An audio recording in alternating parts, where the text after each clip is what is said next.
tersebar di kalangan sebagian salafin pemahaman yang terkait dengan tarbiyah anak-anak, bahwa masa anak adalah masa bermain. Apa yang dilakukan anak tidak boleh dilarang. Anak yang masa kecilnya banyak belajar, banyak menghafal, maka besarnya akan bosan, jenuh dengan belajar, jenuh dengan menghafal, bahkan benci dengan Al-Quran. Masa kita, masa anak-anak kita beda dengan masanya para ulama terdahulu. Anak-anak kita mau megang Quran sudah Masya Allah, Ustaz. Megang itu sudah Masya Allah, Ustaz. Masya Allah. Bagaimana pendapat Ustaz terkait dengan masalah ini? Allahul Musta'an. Ini pemahaman yang menghancurkan masa depan anak-anak tadi. Nah, maksud apapun yang dikerjakan jangan dilarang. Nah, itu penyimpangan ya, kawan. Lu anak sekarang itu loh semuanya lebih canggih daripada orang tuanya. Ya, Pak ya? Oh, diem. Ini perkara yang keliru, barakallahu fikum. Sangat-sangat salah. Sangat-sangat salah. Yang betul yang nabiyakumullah ialah adibhum 'inda as-sighar wa sahibhum 'inda al-kibar. Itu konsep tarbiyah ringkas yang disebutkan oleh para ulama kita. Ajari mereka adab ketika masih kecil. Itu langsung, nah begini. Dan langsung dikasih contoh oleh orang tuanya. Dan dampingi mereka ketika sudah remaja. Paham ya? Anak yang masih kecil, itu di tangan orang tuanya. Itu mau ngapain dia? Orang tua yang banyak mempengaruhi. Biarkan bermain-main terus, ya main-main terus. Masa-masa bermain Ustaz, jangan dilarang. Ya sudah, ya, main terus. Harapannya antum nanti kalau sudah besar semangat dalam thalabul ilmi. Dari mana semangatnya? Semangat bermain tak iya. Tak ada. Jadi ketika antum arahkan dia, langsung dikasih adab. Barakallahu fikum. Dengan cara yang baik. Maka dia akan terbentuk dari mulai kecil. Sulit, tapi ketika berhasil luar biasa. Saya dikatakan at-ta'allumu 'inda as-sighar kan naqshi indal hajar. Belajar di masa kecil kayak mengukir di batuan. Sulit. Begitu jadi membekas. Barakallahu fikum. Cuman di sini barakallahu fikum terkait dengan tarbiyah, jangan ifrat, jangan tafrid.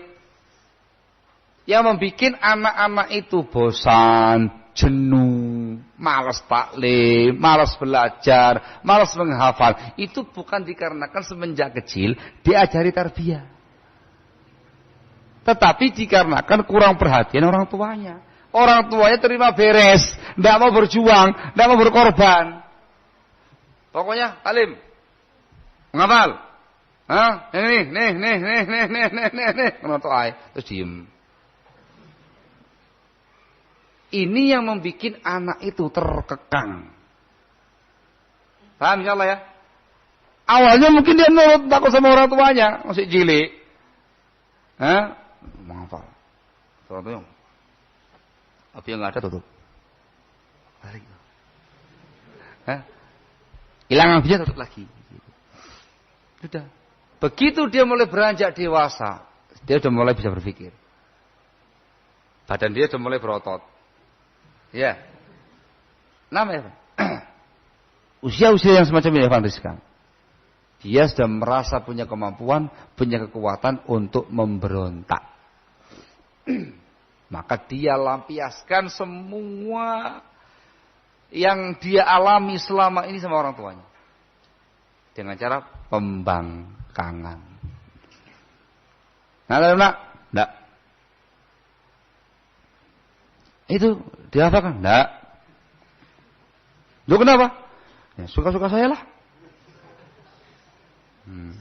Itu bahasa kalimat yang bikin orang itu jengkel ya kan. Suka-suka saya lah.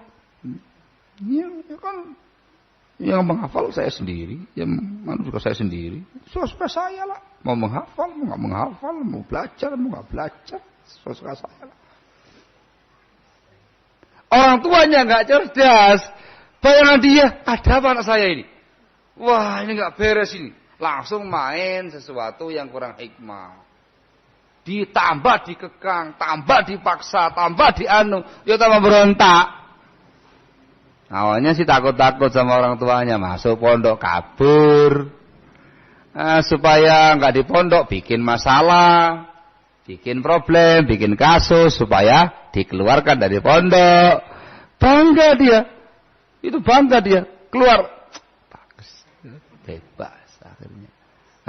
Pondokan ke sini bikin masalah, ke situ bikin masalah, semua pondok dia bikin masalah.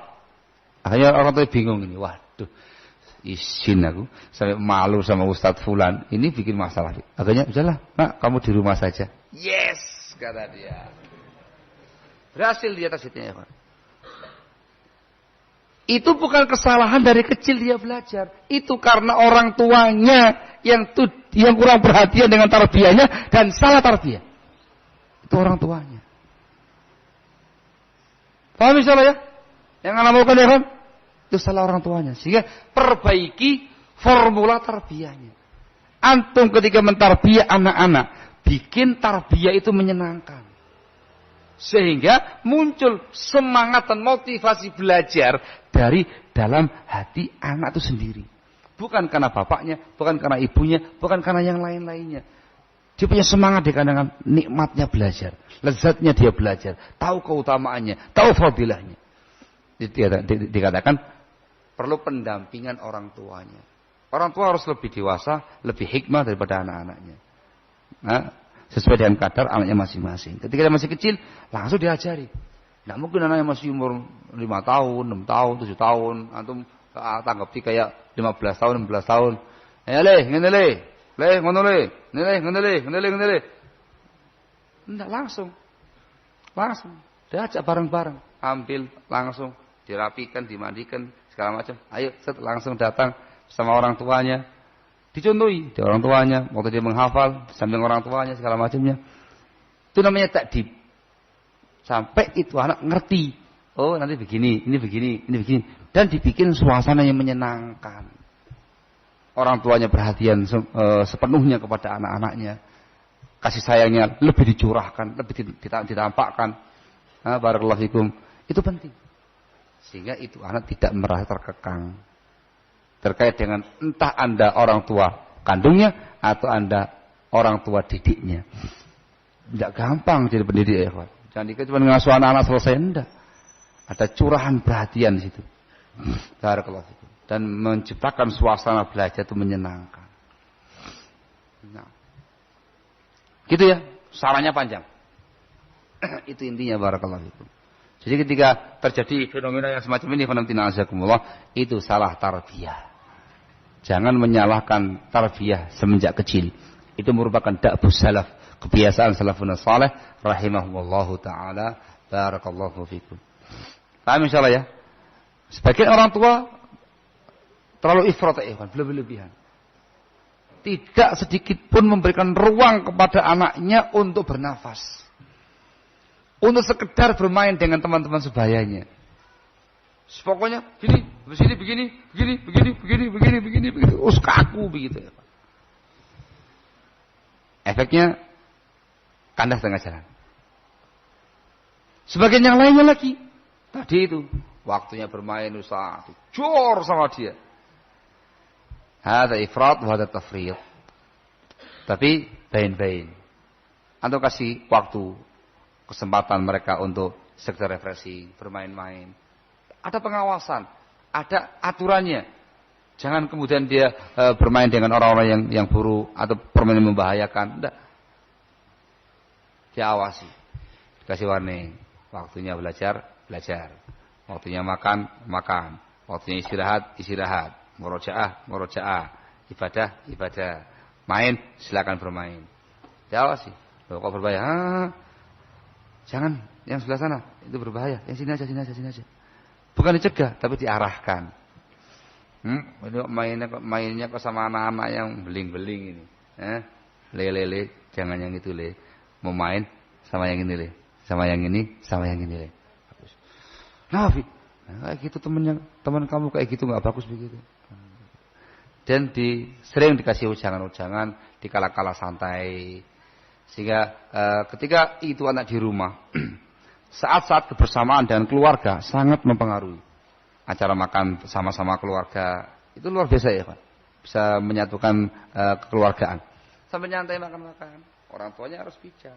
Harus cerdas memanfaatkan suasana.